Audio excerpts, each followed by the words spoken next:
Hey everyone, welcome back to the channel. So today we have a 2011 Volkswagen Jetta behind us with a 2.5 liter engine, and we are going to be replacing the throttle body today. Now before we go ahead and begin, if you haven't subscribed to the channel, hit the subscribe button down below. Definitely smash that like button because it helps the channel out. And with that said, let's go ahead and get started on today's video. So where we're gonna have to begin on this vehicle is to remove this engine cover slash filter air box. These Volkswagens have an all-in-one box here. And the first step that you always want to do is start removing the snorkel. Now on our vehicle, someone has been here before. This snorkel is pretty much broken, so it comes off fairly easy, but typically there'll be a cover here, and then you just unlatch it from the housing and you should be able to get it to spring up. Now I can't show that because, like I said, ours is broken. So what I'm going to do here is zoom the camera out, because that's already loose. And this engine cover can be a little bit of a bear. I'm gonna warn everyone that sometimes these require quite a bit of force, and it's scary because they are made of plastic.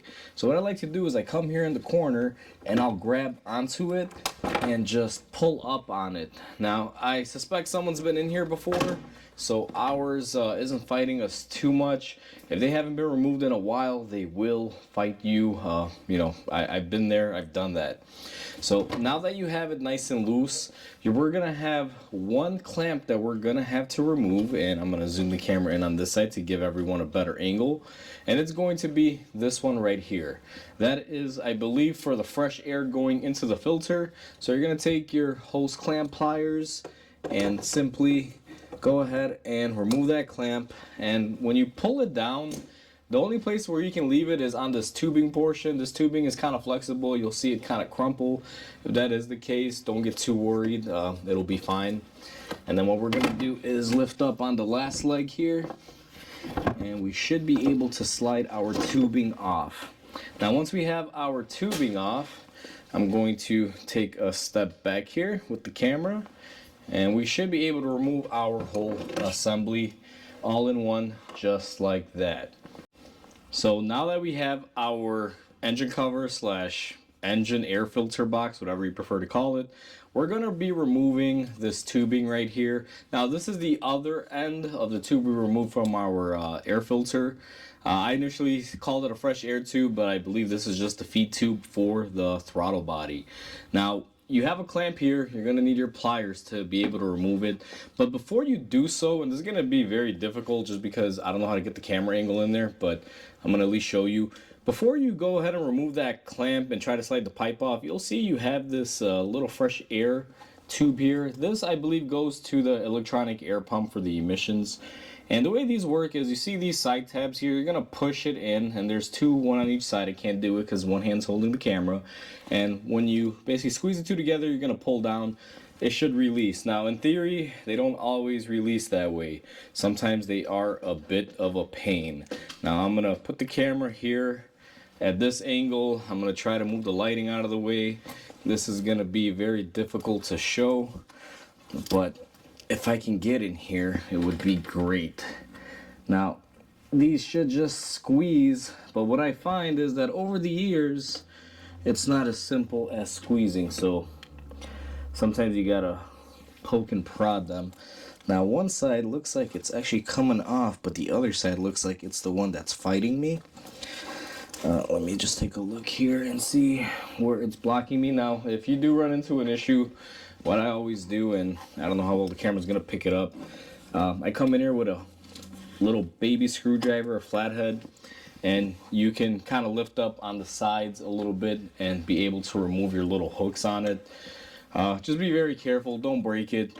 I'll show everyone a little close-up right here, just to kind of reiterate what I did. So in theory, you're supposed to squeeze the sides here, and this is difficult with one hand. Let me see if this camera is going to stay here. So basically, you're going to want to squeeze these two ends right here. When you squeeze them, it's supposed to release the hooks here and here. So what I did when it wasn't releasing, I just came in here with a little flathead and just pried on a little bit. As I pulled down, I was able to release it. That is just to show you guys how that all works. They can be very difficult, so keep in mind that it's not always easy. So now that we have that, this is the hardest part, I think, of this job. and ours was able to come off. And I'm going to take my clamp, go ahead and slide it out, and I should be able to remove my intake piping just like that. And I'm going to go ahead and set it to the side. Now that we have that off, we're going to go ahead and start getting ready to remove our throttle body. However, before we go ahead and remove it, I'm going to show you guys something that you will need. There is one replaceable part here that you will not be able to reuse, and that is going to be this port right here. Now, this has a ear clamp on it. You have to cut it off. Once you cut these off, they're not reusable, so you're going to need some sort of clamp to be able to fasten this back on there. And the easiest way that I have found to take these off, you just take a pair of side cutters and come in here and just basically work off the head, and once you get it lifted up, you're able to cut it. Once you cut it, you're able to kind of maneuver it around. And these things suck. I don't know why they use ear clamps like this. And then all you should be able to do is go ahead and pull up on your line just like so, and you can see we're going to need a new clamp. So we are ready to get our throttle body off. Now, one thing that you're going to want to do, and the camera probably won't pick it up that easily, but right here we have our connector. It's for the electrical for the throttle body. Typically, it has a little push tab. You're supposed to push it to remove it. Sometimes they don't always work that way. So what you're going to do is grab the same little pocket screwdriver. I pretty much put it underneath here on the back side, and you can lift up on the tab and then be able to pull it out just like that. Now, I know I make it look very easy. I will zoom everyone in here. Let me grab my camera and try to focus in on this, because sometimes these are very difficult to show. But typically you're supposed to push on that tab. I find that sometimes that doesn't always work, so you want to come in from this end with a little screwdriver, and the camera won't pick it up, but there's a little tab in there, a little plastic right up here. You're going to want to go ahead and lift up on that gently, and you should be able to slide off your connector fairly simply. Now that we have that off, I'm going to get my camera refocused into frame here. It is time to remove our throttle body. What I like to use on these is a very long Torx. These are going to be Torx bolts, and it's a T27. The reason why I like the long ones is it makes it easier to get in here and remove them. And I couple this with my electric ratchet just because sometimes these bolts are long. And we're going to set this up here, and we're going to go ahead and start removing our bolts. So I got all but one of the screws in my hand here. They're all the same size. That's a little close visual for everyone. My last one is up here. I'm just using it to hold the throttle body in, because once you remove them, it falls out. So I'm going to remove my fourth one, and then we should be able to get our throttle body off. And these are really simple. There is no coolant running through these to warm them up or anything. All we have is just that pipe up top and the 4 bolts. It's pretty simple. Now, to show everyone a good visual, just reference, you can see where the bolts are. We're going to have 1, 2, 3 up here, and then 4 down here. Very easy to get to, very simple. Once we get that out of the way, we have our opening here, and we have a gasket. We're going to just simply remove our gasket. It is pretty simple to do so. And once you remove your gasket, you're just going to want to take a rag or something. These are prone to getting a little dusty, and just clean up your area. Now, it's plastic. You're not going to be able to grind this down or anything. I actually come in here in the intake. Sometimes these Volkswagens will have oil buildup, and I just like cleaning everything off just like that, and getting everything ready for the install. So I'm going to go ahead and grab my new gasket and throttle body, and let's install it. So I'm going to take my new gasket. This is a OE gasket. We're going to go ahead and put it into place here. Just the O-ring style. These things are really nice, especially because they just go into place. The hardest thing is just setting them into place, and even that is not so bad. Now, if you're going to be replacing your throttle body or even taking it off for cleaning, depending on what you're going to be doing, always replace the gasket. You'd be surprised. The silicone gaskets do basically wear out over time, so it's a good idea. Now that we have our gasket into place, we have our new throttle body, and everyone can see it's nice and shiny and new.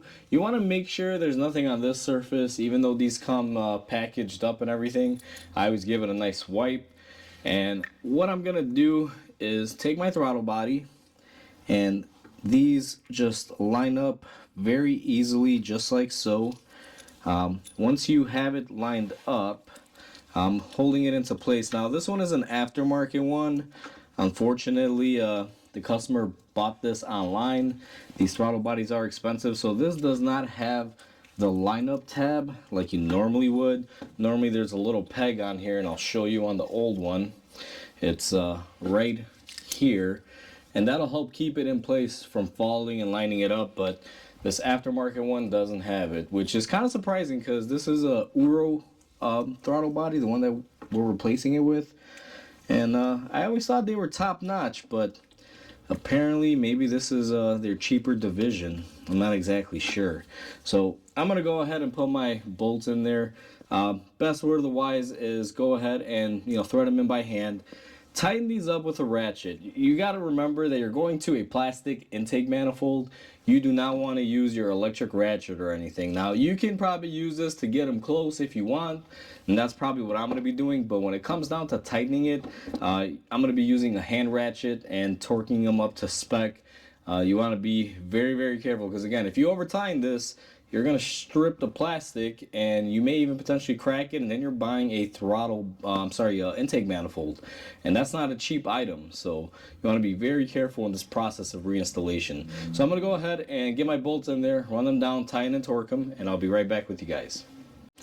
Now that we have our throttle body tightened up, everything is torqued, what I always like to do is go ahead and take your electrical connector so you don't forget, and snap it into place. Now make sure it snaps into place, and also pull on it. You want to make sure that this piece is secure, because if it's not, you're going to have to remove everything again to get to it, mainly that air box. Now it's not horrible, but still save yourself the headache. Now that we have that into place, it is time to install our tube here, and I have a new clamp. These are the new style ones. Mercedes uses these a lot. You can actually connect them and disconnect them, but it's an ear clamp. So I'm going to go ahead and slide that on in there, and go ahead and push my tube into place. Now if you don't have this ear clamp, or don't want to get an ear clamp, if you have like a radiator clamp, those little small mini ones, those will work as well, but I had this available, so I'm going to go ahead and use this. Now these require this specialty tool. Looks like a cutter, like a flat cutter, but it opens up a little bit wider. So either way, I'm going to go ahead and get this lined up, and I'm going to get my tool on here, get this prepped. And these can be difficult. Let me see if I can do this here. I'm not a big fan of these, to be quite honest, but at the end of the day, you gotta use them. So just like that, we got our new click ear clamp on there. It is nice and tight. We're not gonna be leaking anything out of there. The next step is to go ahead and take your intake port. Make sure you remember which side you took it off on, and just slide it into place. Now we are also going to be connecting our little hose that we removed here on the bottom. So I'm going to go ahead and push that into place just like so. And let's see if we get this mocked up where it needs to be, just like that. And then we're going to take our clamp pliers and go ahead and put the clamp back into place. Sometimes these clamps, it takes a little bit to push them over on the plastic. Use two hands, but you're able to get it just like that. So now that that is in place, what we're going to do is go ahead and grab our air filter box, and we're going to reinstall that. So now that we are all done, the last and final thing to do is go ahead and grab your air filter housing / engine cover, and we're going to go ahead and install it. Now on this specific one, we're going to have these mounting points. There's one here, and then two up front. So we're going to have a total of 4. And the way that it works, it's going to slide onto those nubs where these little bushings are. It's basically a slide-on fit. Now, one thing to make your life easy on this, if you got some sort of silicone spray, I always spray them. Makes it a little slippery, makes it easier to install. And what I'm going to do is go ahead and lay it across here. Now, you're gonna have to at least hook up this intake tube here for the most part, or get it close so you can position it, and we're just gonna have to move it around here. You can kind of see the tabs on the side, and then you're just gonna have to slightly push it down. Now, my air box isn't 100% great, because it is broken here, this little fresh air intake side. So I'm just gonna slide that into place here to see if I can lock her in. So just like that. And then my fresh air hose, my inlet, this thing is always a little bit of a fight. So what you gotta do is come on in here and just get it to slide on all the way, just like that. And what I always do is just give it a couple firm hits just like that to make sure that it is going to be steady into place. Once we have that, we're going to take our hose clamp pliers. We're going to take our hose clamp. We're going to go ahead and put it back where it belongs, and we are all set. So we are all set and done. That is how you replace a throttle body on a Volkswagen Jetta. Now, I try to share the more common tips on this to try to help everybody out. There are going to be 3 hard points on this. The engine cover can be a little difficult. Removing that little tube that goes on the intake elbow can be a little difficult because those connectors usually aren't the greatest. And then the actual throttle body electrical connector. I tried sharing the most tips that I could. Hopefully they come easy to you and you're able to replicate it if you're going to be doing this job. So with that said, hopefully everyone enjoyed. Please comment, like, and subscribe because it definitely helps the channel grow. And with that said, I hope everyone has a wonderful day, and I'll catch you on the next video.